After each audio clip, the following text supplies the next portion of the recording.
Hello, this is Pixel Freak, and we're doing part 49 of the Final Fantasy Dimensions walkthrough. We are back at it after, I think it's been a couple weeks since I did a new piece to this. So you have to excuse if I don't remember something. It's been a while since I actually played this game. I've been trying to play other stuff, but I'm still wrapping up my home renovations here, and so I've been a little bit distracted. I need to record some new stuff on both the walkthroughs that I'm working on right now, but this one luckily has a few pieces that are pre-recorded, so all I have to do is do this voiceover. So I'm here, I have my beer, and we are ready to go and kick the hell out of Odin. Because that's what we're doing. We're going to Odin's castle. So on the last piece, we did the underground Gardenia piece. Now we have to move north. I'm not sure exactly what dungeon we're heading towards. I don't really remember, but there's a side quest here where you can go and get the summon Odin, so we're going to go ahead and do that. Here I'm kind of showing you my job levels. I know I had mentioned that I was going to do that in a previous video, but you can see I've been focusing for the most part on just capping out one job for everybody. I wanted to do that and have an early job on every character that was their primary, and I'm getting ready now to start diversifying a little bit more with what jobs I'm using. I think I'm going to start using some more advanced melee ones, especially dragoons and stuff and such.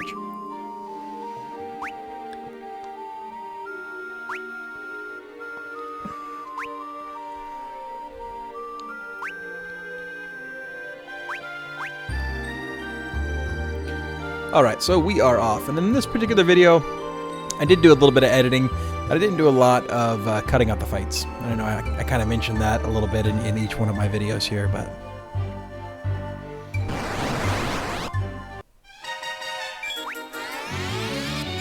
I love the dancer. It's a very interesting job, and I'm not sure if I'll use it at all with my characters as one of my primary pieces of the party.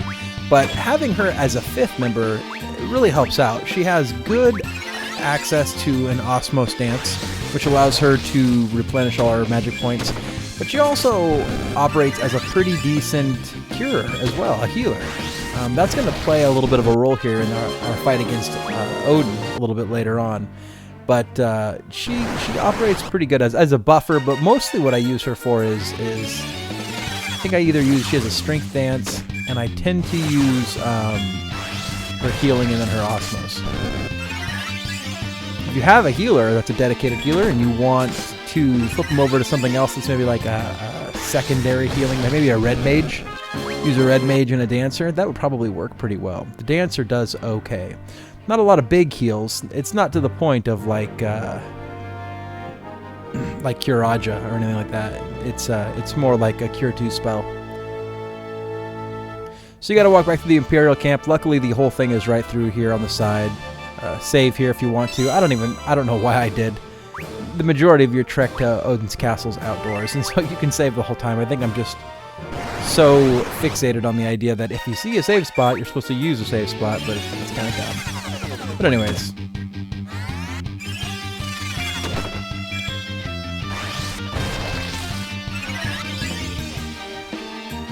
So most of the fights going through to Odin's castle should be pretty easy. This one, pretty easy fight.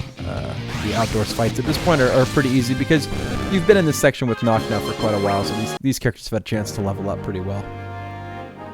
I tend to still do my fights just because that little bit of extra gold, that little bit of extra levels, I usually like having it. So skip the cave there, go off to the right, and it's up to the northeast here. You see a little pink dot there. That is Odin's castle. If I remember correctly, and we'll see as we go through it, I'll comment on it, but I'm pretty sure this is a slightly straightforward dungeon. There is a couple, I think, secret paths in this one, which I do go and get. But aside from that, it's a pretty straightforward dungeon. The boss is a little bit different. This is one of the more difficult bosses that we've encountered up to this point. So here we go.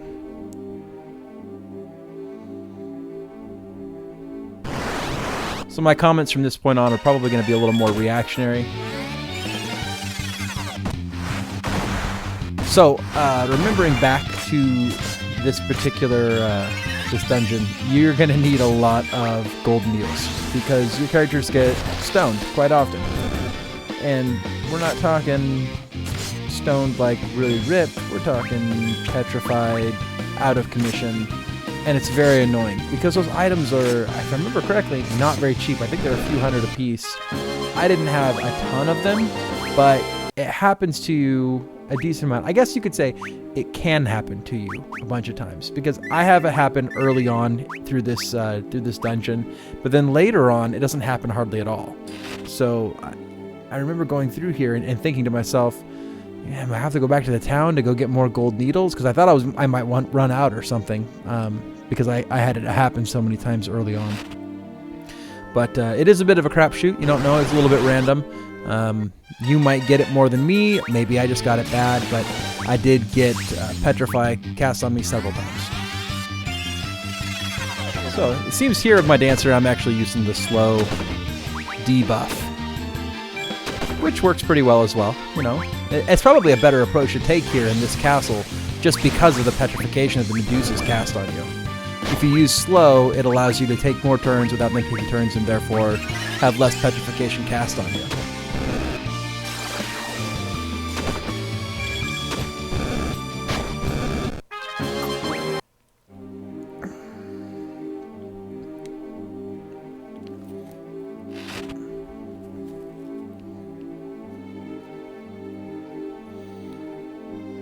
The amphibian rod.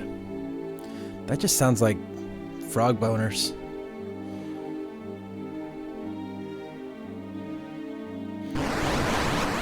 Yeah, it's been so long since I've actually done one of these. I don't even remember what was going on the last time. I think I was talking about like E3 and stuff, which is now long past, long gone, long over. Yeah, wow.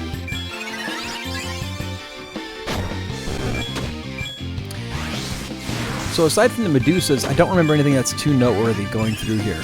These guys here, it's a Lodoth. A little more HP. If you want to focus on them, you can. I didn't find them too particularly difficult, but my team also is leveled up a little bit high. If you see me pop into the menu, you'll see where I'm at. But I keep my guys leveled up a little bit high because I tend to, well, I have to record everything that I play, right? So the only thing I really can't, the really thing I don't have to record while I'm playing is grinding. So there'll be a lot of times where I have my tablet and I'm not by my computer to record, so I just grind and grind and grind and grind. It'll put me, 5 levels over what I'm supposed to be at, and it allows me to walk through the game a little bit quicker. Yeah, that's how that happens. That's why my job levels and my ally levels are very high.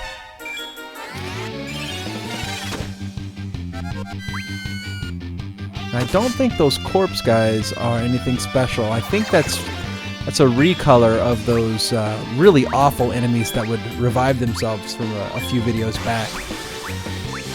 Man, I hated those things. They had to be killed with magic, I think, something like that. I think the rule of thumb here is if you see a Medusa, just kill the Medusa right away because she's just gonna cause you problems. Not worth it.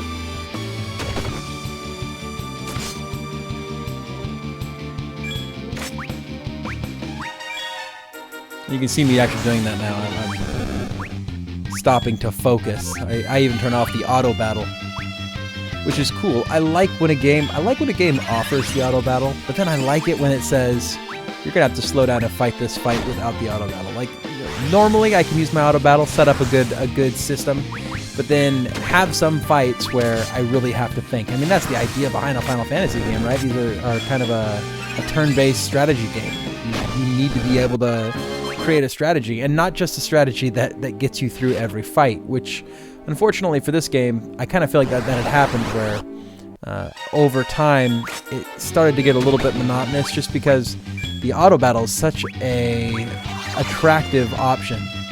You're able to set one up and you can almost just fight your way, just auto fight all the way through the game. Later on here I've run into several times when you can't do that. You have to use manual fighting, which is nice. It's nice that it makes you change it up a little bit.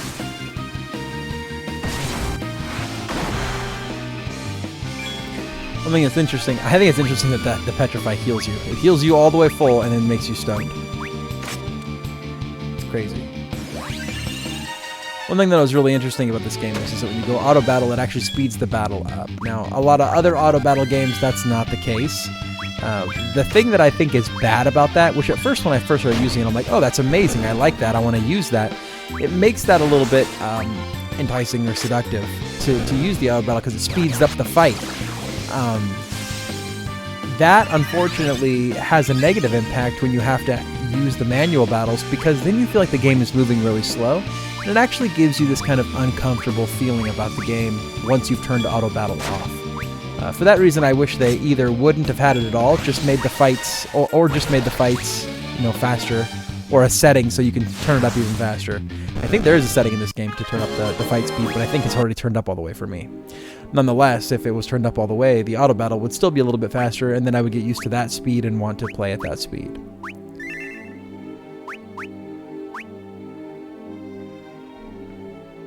Personally, when I play these turn-based RPGs, this is one of the false walls that I was talking about. Make sure you get this one. I actually passed this on the way in. I saw one on the other side, and I came back to get this one, and so I had to edit the video a little bit. In case anybody notices any differences, I think my HP levels are probably slightly different for this little section here, because I actually went through the dungeon and then came back to get this, and then continue on. But you wouldn't have known that unless I mentioned it.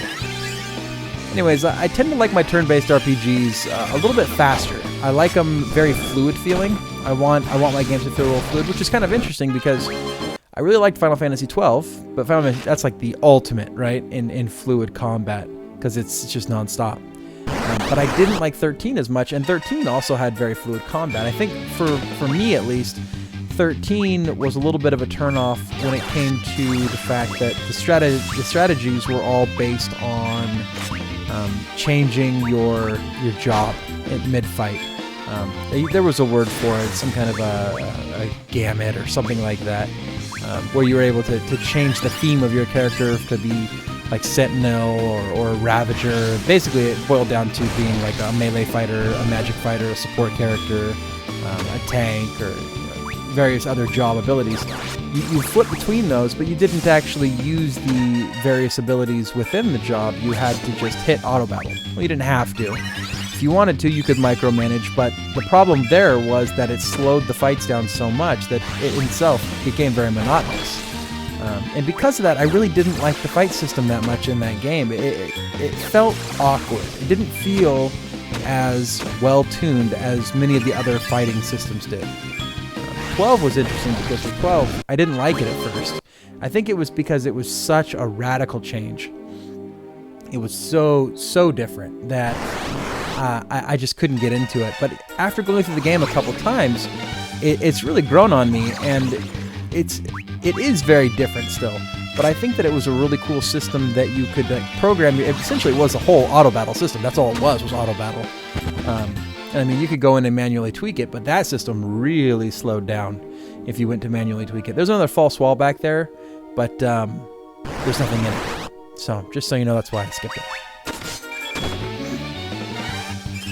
So, anyways, yeah, Final Fantasy XII, it was a very customizable system, and that was what was actually really cool about it, and it was hard to get used to that, I think. And I think a lot of people's dislike of that game stems from that piece of the system, that it was so radically different is the problem. And change is not usually welcome for our species. It's just not something that we adapt to very well. We don't like it. We like things to be very similar, and that's why a lot of times people will complain about Final Fantasy games when a new one comes out and changes things radically, like 12 did, or 13. I mean, for all intents and purposes, I could not like 13 because it just changed things too radically, and I couldn't get used to the new systems.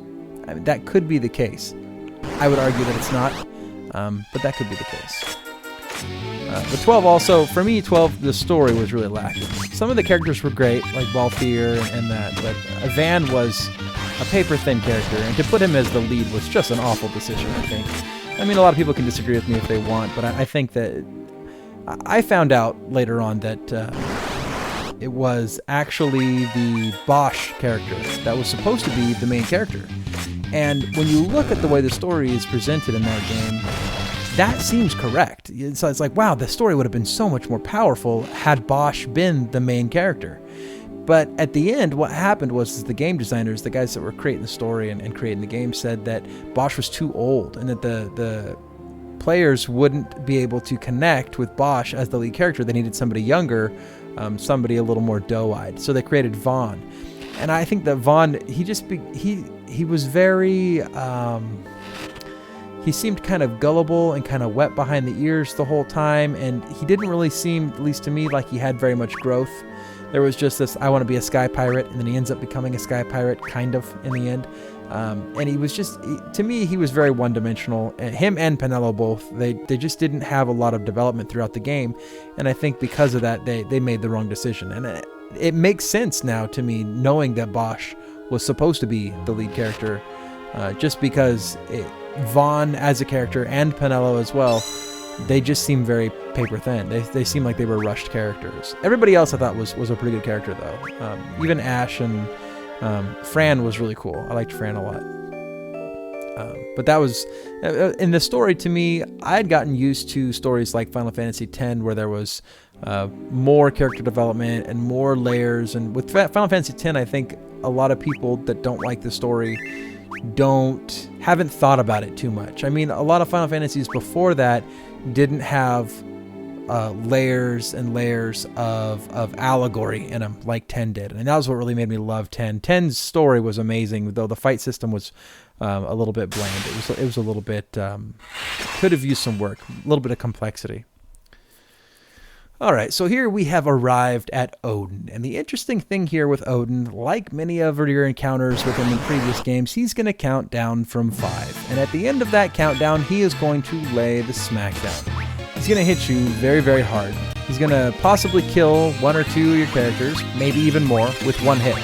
His Zinkutsen or Zinsutsen, I can't remember how to pronounce his attack, but it's the same attack that he's used in previous games, but he's going to hit your party, and anybody that doesn't die is going to be in single-digit HP. So in this particular case, you want your dancer to be casting cure spells, because you need to be cured up immediately after he hits you. Aside from that, use your healer to do what attacks you can. I don't know, did I use my dancer to do anything else? I think my dancer might have... You need to bring out all the offensive guns. Everything you've got, just dump it into him. You can see here, my healer, that was a little bit premature.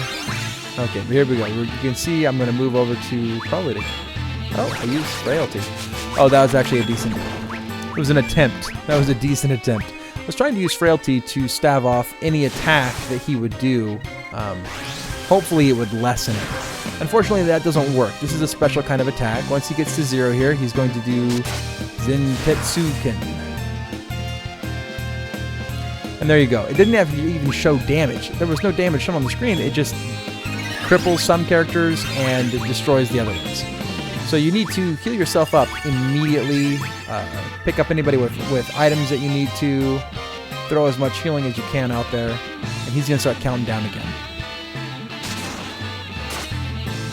So now, in addition to that, he's actually going to start throwing out a few other attacks. And this is why you need to cure so fast, because anybody that's crippled, because he's attacking you in between his countdowns now, he could quickly kill you.